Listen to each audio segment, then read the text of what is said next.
Hi hello, నేను మీ శిరీష. మీ ముందుకు ఏం తీసుకొచ్చాను తెలుసా? గోల్డ్ తీసుకొచ్చిన, ప్యూర్ గోల్డ్ అనుకుంటున్నారా?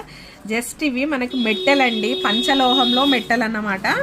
ఇవొకటి 2 టైప్స్ మనకి అవైలబుల్గా ఉన్నాయి. దీంట్లో ఎలా ఉన్నాయంటే ఇదిగోండి, సెట్ ఆఫ్ 4 అండి. ఇవి యాక్చువల్గా ఇలా వస్తుంది. ఇదొక కాలికి అన్నమాట, ఇదొక కాలికి, సరేనా? ఇవి 2 మెట్టలు అన్నమాట. ఇంకొకటి వచ్చేసి చుట్టు మెట్ట ఉంది. ఇలా చుట్లు పెడతాం కదా, చుట్టు మెట్ట అన్నమాట. ఇలా ఉంటుంది బ్యాక్ సైడ్ కూడా చుట్టు మెట్ట. ఇవేమో ప్లేన్ అన్నమాట. ఓకేనా? యాక్చువల్గా మీకు ఇవి 2 ఆ కాలికి ఈ కాలికి 2 పెట్టలేదు, సింగిల్గా పెట్టుకోవాలన్నా పెట్టుకోవచ్చు అండి. సింగిల్గా కూడా కాలికి పెట్టుకోవచ్చు. చాలా చాలా బాగుంటాయండి. మన హీట్ మొత్తం కూడా తీసేస్తుండండి ఆ కాలికి అయితే ఉంటే. చాలా చాలా బాగుంటాయండి. ఇవన్నీ కూడా వీటి ప్రైస్ వచ్చేసి కూడా మనకి చాలా రీజనబుల్ ప్రైస్ లో ఇస్తున్నానండి. జస్ట్ 199 రూపీస్ లో ఉందన్నమాట. 199 రూపీస్ కి పేర్ అన్నమాట. కావాలనుకున్న వాళ్ళు ఫాస్ట్ గా బుక్ చేసుకోండి. Thank you.